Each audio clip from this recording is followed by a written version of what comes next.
Picture चालू करो बे। अब हमें सबूत नहीं देना पड़ रहा है, वो ऊपर वाला दे रहा है। And he has made certain comments saying that इस बार सारी व्यवस्था थी ताकि हमारे घर कोई सबूत ना मांगे. We demolished all targets in front of camera so that no one inside India asked for evidence. यही हल्की राजनीति. This is what we say. This is what we mean when we say that very low level politics, and that too straight. Troll in chief, divider in chief, the prime minister. Wait a minute. Who are you?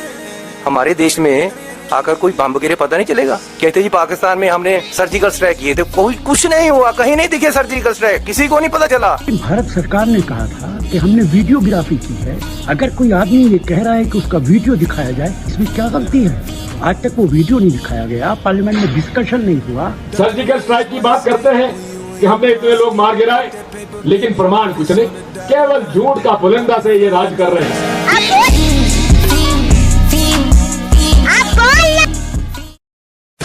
जय श्री राम दोस्तों, अगर आपके खून में भी राम भक्ति दौड़ती है तो नीचे कमेंट में जोर से लिखो जय श्री राम. देखता हूं कितने भाई अभी भी धर्म और देशभक्ति के नशे में चूर हैं. अब देखो भाई, चैनल का नाम तो सस्ते नशे है, लेकिन यहाँ नशा सिर्फ दो चीजों का मिलता है, ज्ञान का और मनोरंजन का.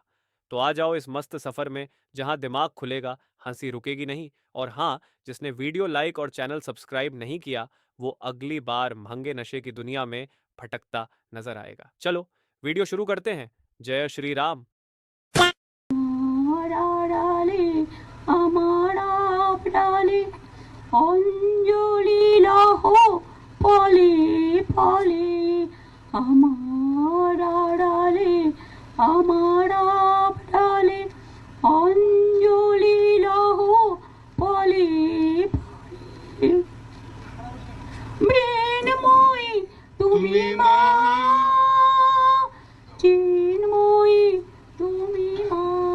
बहुत मनुष्य लग रहे हो, मत करो, रहने दो, बहुत बुरे लग रहे हो. तौबा तौबा तौबा, थारा मूड खराब कर दिया. एक ऐसे आदमी के लिए इस तरह के अपशब्दों का इस्तेमाल करें जो एक शहीद परिवार का बेटा है.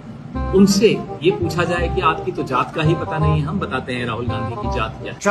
राहुल गांधी के पिता का नाम है शहीद और राहुल गांधी की जात है, इस परिवार की जाति है शहादत. क्या बोला तूने? एक बात बता, लल्ला के चमचे 77 की शक्ल और 17 के रंगेबाज.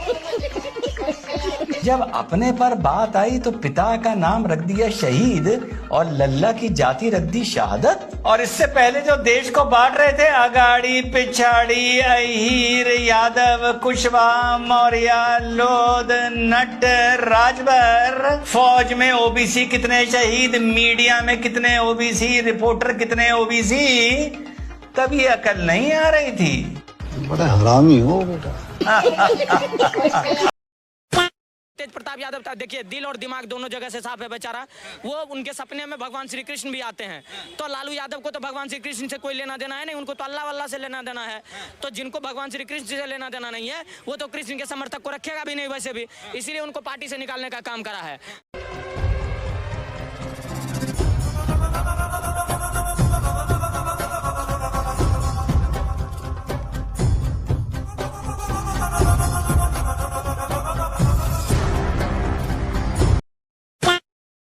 लालू प्रसाद यादव जी ने अपने बड़े बेटे को लोकलाज के नाम पे पार्टी से निकाल दिया. बेटा, तुमसे ना हो पाएगा. उसी व्यक्ति ने जिस व्यक्ति ने अपने राजनीतिक जीवन में हर कानून का मजाक बनाया.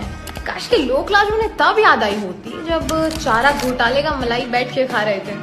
ये वही लालू यादव है जो अपने रिश्तेदारों और साथियों के द्वारा एक दलित IAS ऑफिसर की पत्नी के साथ 2 साल तक होने वाले सेक्सुअल असॉल्ट पे चुप बैठे रहे थे. तब लोकलाज गायब हो गई.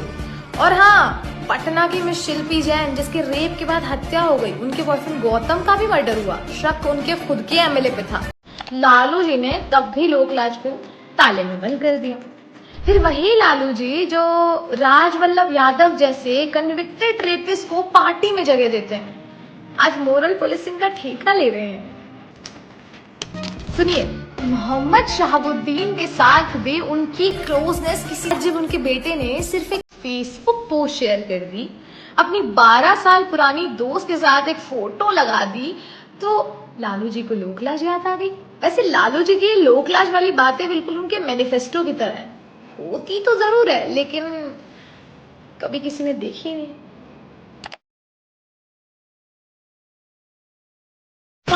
दूसरा है कॉन्ट्रैक्ट्स। ये जो इंफ्रास्ट्रक्चर बनता है तेलंगाना में, हमने चेक किया, सारे के सारे कॉन्ट्रैक्ट्स की लिस्ट निकाली और हमने देखा भैया ये कॉन्ट्रैक्ट्स किसको जाते हैं। एक भी कॉन्ट्रैक्ट दलितों को, आदिवासियों को, पिछड़ों को नहीं जाता। कैसे पॉलिटिक्स करोगे आप? हम लोग पॉलिटिक्स कर भी नहीं रहे, हम लोग पॉलिटिक्स में यूज हो रहे हैं। जाति जाति जाति जाति जाति जाति जाति जाति जाति, तुम्हारी जात क्या है वो दूसरी बात है, वो दूसरी बात है।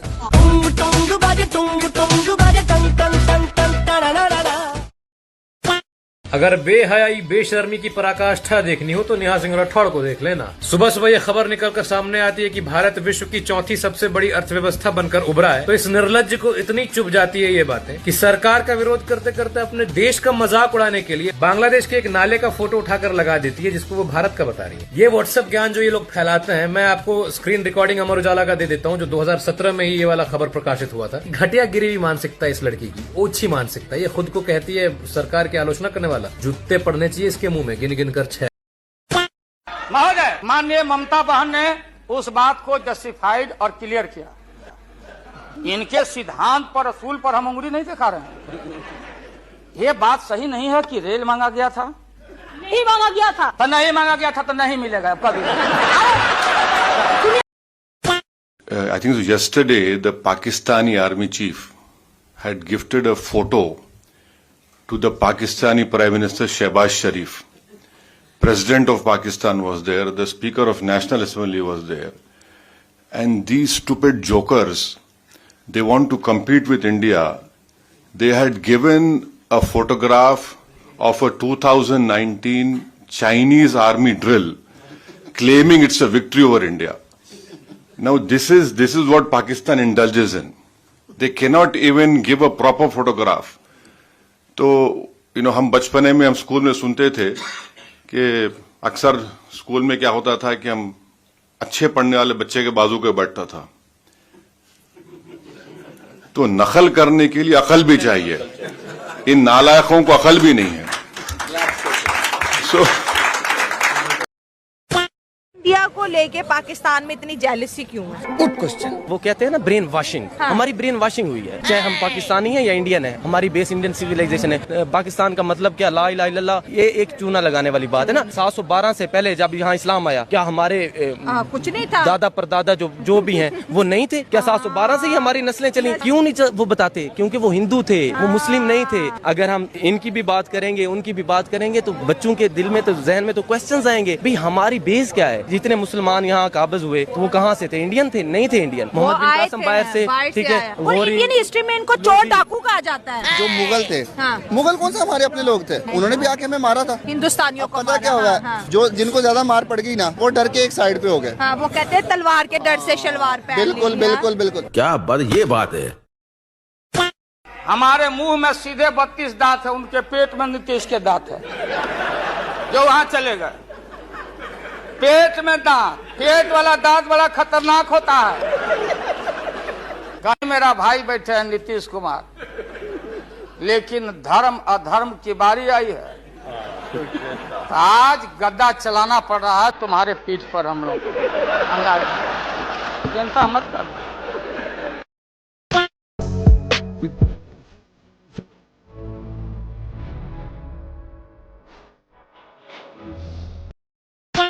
जालिम मोदी ने एक और बुरी हरकत की। सर अब्दुल्ला का जो इलाज हो रहा था, जो कि लाइफ सेविंग ऑपरेशन था, 26 को होना था, उसको रोक दिया गया। उनको वापस पाकिस्तान भेज दिया गया है बगैर इलाज को। बता रहा हूँ, भारत की जनता को भी अपील करना चाहूंगा, दया माया बिल्कुल ही मत रखिएगा। सरकार से भी बोलूंगा, दया माया बिल्कुल ही नहीं, कोई जालिम नहीं है मोदी। ये सूट पसंद आ रहा है, ये ले रख लेता हूँ। सूट पसंद आ रहा है तो मैं रख लेता हूँ, ये रख लिया। लो, चोरी कर ली मैंने तुम्हारे लिए बेगम, चोरी भी हाजिर है। ये लो बेगम, और कोई दूसरा सूट पसंद आ रहा है? अरे बताओ बेगम, बताओ, बस मोहब्बत करते हैं हम तुमसे, ईद की खरीदारी कर रहे हैं। ये लो बेगम, आ गया पसंद? ये लो, ये भी रख लेते हैं, ये भी रख लेते हैं बेगम। और बताओ बेगम, और कुछ पसंद आ रहा है? नहीं आ रहा है? चलो तो फिर चलते हैं, चलो चलते हैं, दूसरी दुकान देखेंगे, चोरी करेंगे।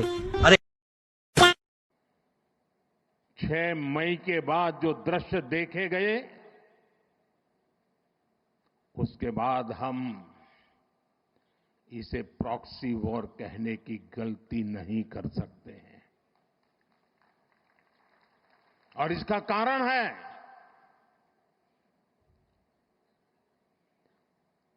जब आतंकवाद के 9 ठिकाने तय करके 22 मिनट में, साथियों 22 मिनट में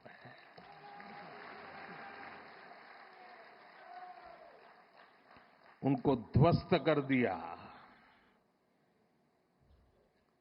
और इस बार तो सब कैमरा के सामने की सारी व्यवस्था रखी थी ताकि हमारे घर में कोई सबूत न मांगे। अब हमें सबूत नहीं देना पड़ रहा है, वो ऊपर वाला दे रहा है। हर हर शिव शंकर जी।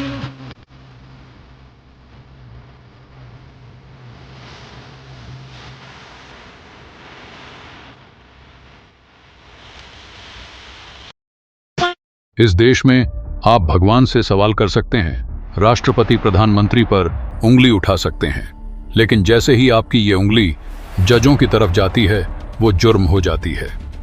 बाहर का भ्रष्टाचार जज साहब को सबसे पहले दिखाई देता है, लेकिन यशवंत वर्मा जैसे भ्रष्टाचार के आरोपी जज को जेल भेजने की बजाय मात्र ट्रांसफर करने का ढोंग किया जाता है। फिर जब आरटीआई से उस भ्रष्ट जज के बारे में जवाब मांगा जाता है तो मिलाड ये कहकर खारिज कर देते हैं कि इससे संसदीय विशेषाधिकार का उल्लंघन होता है। मिलाड के एक फैसले ने तो हद ही कर दिया। जब पूरा देश ऑपरेशन सिंदूर के बाद तुर्की का विरोध कर रहा था, भारत सरकार ने तुर्की की company Celebi airport services India की सुरक्षा मंजूरी रद्द कर दी थी। तुर्की का ये दर्द मिलाड को देखा नहीं गया और उन्होंने तुर्की के कंपनी को राहत दे दिया। आप खुद सोचिए, इस प्रकार के फैसलों से देश के जजों पर जनता का विश्वास बढ़ेगा नहीं बल्कि टूटेगा ही।